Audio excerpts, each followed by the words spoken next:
بسم اللہ الرحمن الرحیم۔ السلام علیکم ویورز، ہربلسٹ محمد فیاض شاہ ہربل کلینک لاہور سے آپ سے مخاطب ہوں۔ آج کی میری ویڈیو ان بہنوں کے لیے ہے جن میں بانجھ پن ہے یا لکوریا ہے۔ بانجھ پن کی کافی وجوہات ہیں، میں وہ بھی بیان کروں گا۔ بانجھ پن ہوتا کیوں ہے اور اس کی علامات کیا ہیں، میں یہ پوری تفصیل کے ساتھ آج میں یہ بتاؤں گا، اور اس کا ایک ایسا مجرب نسخہ بھی بتاؤں گا کہ جو میں نے کافی جوڑوں پہ آزمایا ہے اور اللہ کے فضل سے بہت اچھا رزلٹ ملا ہے مجھے۔ بہت بہترین نسخہ ہے۔ ویڈیو کو لازمی لاسٹ تک واچ کریں تاکہ آپ کو پوری بات کی سمجھ آ سکے اور آپ نسخہ خود بنا کے گھر پہ استعمال کر سکیں۔ تو نسخے کی جانب بڑھنے سے پہلے میری آپ لوگوں سے پرسنل ریکویسٹ ہے کہ جن حضرات نے میرا چینل ابھی تک سبسکرائب نہیں کیا وہ میرے چینل کو ضرور سبسکرائب کریں اور بیل آئیکن کو لازمی پریس کریں تاکہ آنے والی میری تمام ویڈیوز آپ تک پہنچتی رہیں۔ بہت شکریہ، جزاک اللہ۔ بے اولادی، بانجھ پن، زنانہ بانجھ پن، اس کو طب کی زبان میں زنانہ بانجھ پن کہتے ہیں، بے اولادی ہے۔ بانجھ پن کوئی عیب نہیں ہے، بانجھ پن ایک بیماری ہے، ٹھیک ہے۔ تو اس کا عیب سمجھ کے کافی لوگ اس ڈسٹرب ہوتے ہیں، ڈیورس تک بات آ جاتی ہے۔ تو اس کو عیب نہیں سمجھنا چاہیے، یہ ایک بیماری ہے اور یہ قابل علاج ہے۔ یہ میں آپ کو بتا دوں، یہ قابل علاج بیماری ہے اور اس کی وجوہات میں بتاتا ہوں کہ بانجھ پن کی وجوہات کیا ہیں۔ سب سے بڑی اس کی وجہ وٹامنس کی کمی، خوراک کی کمی، مطلب کہ خوراک صحیح ٹائم پہ نہ کھانا اور اکثر بھوکے رہنا۔ نمبر 2، ایکسرسائز کا نہ کرنا۔ نمبر 3، گرم خشک چیزوں کا زیادہ استعمال۔ گرم خشک چیزوں کا زیادہ استعمال کریں گے تو لکوریا ہوگا۔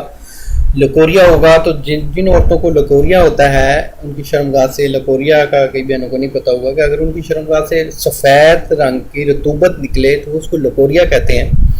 تو اگر لکوریا بھی ہوگا تو پھر بھی پریگنسی کے چانسز نہیں ہوتے، ٹھیک ہے۔ اور اس کی اور کافی وجوہات ہیں کہ مطلب کہ ہارمونز میں خرابی، مطلب کہ چہرے پہ اگر بال نکل رہے ہیں، بال زیادہ آ رہے ہیں، ٹھیک ہے، ٹانکوں پہ زیادہ آ رہے ہیں تو ان میں ہارمونز میں خرابی آ جاتی ہے۔ ہارمونز کی خرابی بھی بانجھ پن کا سبب بنتی ہے۔ بانجھ پن کی سب سے بڑی وجہ ٹینشن ہے، ٹھیک ہے۔ ٹینشن یا ڈپریشن سے اگر بچا جائے تو پھر بھی کافی چانسز ہوتے ہیں بانجھ پن سے بچنے کے۔ تو اس کے حوالے سے ایک بہترین میں نسخہ لے کے آیا ہوں، اللہ کے فضل سے بہت اچھا رزلٹ دے گا۔ نسخہ ہے زنانہ بانجھ پن کے حوالے سے۔ یہ نسخہ میں نے کافی جوڑوں پہ آزمایا ہے اور اللہ کے فضل سے کبھی خطا نہیں گیا اور کافی لوگ مستفید ہوئے ہیں۔ اگر آپ بھی مستفید ہوں تو مہربانی آپ کی کہ آپ مجھے دعاؤں میں ضرور یاد رکھیں اور میرے لیے دعا کریں کہ میرا ایمان پر خاتمہ ہو۔ کیا پتہ کہ کل کو پتہ چلے کہ حکیم صاحب ہیں ہی نہیں اس دنیا میں۔ زندگی کا کوئی بھروسہ نہیں ہے، بس اچھے لفظوں میں یاد رکھیے گا، ٹھیک ہے۔ تخم شیولنگی 10 گرام، دانہ الائچی جو چھوٹی الائچی ہے وہ 10 گرام، اور مور پنکھ کی جو ٹکیاں ہوتی ہیں، جن کے مور کے جو پنکھ ہوتے ہیں اس کی ٹکیاں 5 گرام۔ ان تینوں چیزوں کو آپ نے لے کے صفوف کروا لینا ہے۔ یہ تینوں چیزیں آپ کو ہربل اسٹور سے آسانی سے مل جائیں گی، آسانی سے دستیاب ہیں۔ تمام ادویات کا آپ نے صفوف کرنا ہے اور اچھی طرح آپس میں مکس کر لینا ہے۔ مقدار خوراک آپ کی یہ ہوگی کہ پیریڈ سے فراغت کے بعد، جب پیریڈ ختم ہو جائیں اس کی فراغت کے فوراً بعد یہ صفوف آپ نے روزانہ 5 گرام پانی کے ساتھ لینا ہے، صبح ناشتے کے 1 گھنٹے بعد۔ 1 ہفتہ آپ نے ہم بستری سے پرہیز کرنا ہے۔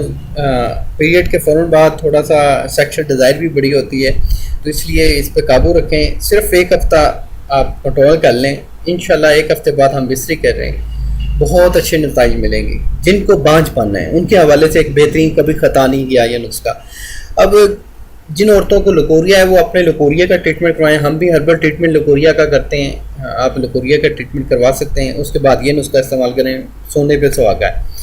ہاں، اس میں شرط یہ ہے کہ اگر ہسبینڈ کی رپورٹ، آپ کے ہابی کی رپورٹ بالکل اوکے ہے، ان کی سپرم 60+ ہیں اور 5 سال کم ہے، موٹیلٹی ٹھیک ہے تو بہترین ہے، مطلب کہ ان کے سپرم ٹھیک ہیں اور آپ میں یہ مسئلہ ہے تو انشاءاللہ یہ نسخہ کبھی خطا نہیں جائے گا۔ بہت اچھا نسخہ ہے، آپ اس کو ضرور ٹرائی کریں اور دعا میں ضرور رکھیں۔ میرے اس نسخے کو جن لوگوں نے پسند کیا ہے وہ لائک ضرور کر دیں اور دوستوں کے ساتھ شیئر بھی کر دیں، اور جنہوں نے چینل ابھی تک سبسکرائب نہیں کیا وہ میرے چینل کو ضرور سبسکرائب کر لیں تاکہ میری بھرپور ویڈیوز ہربل ٹریٹمنٹ کے حوالے سے آپ تک ملتی رہیں۔ بہت شکریہ، جزاک اللہ۔ انشاءاللہ ملیں گے نیکسٹ ویڈیو میں۔ اللہ آپ کا حامی و ناصر ہو۔ اللہ حافظ، فی امان اللہ.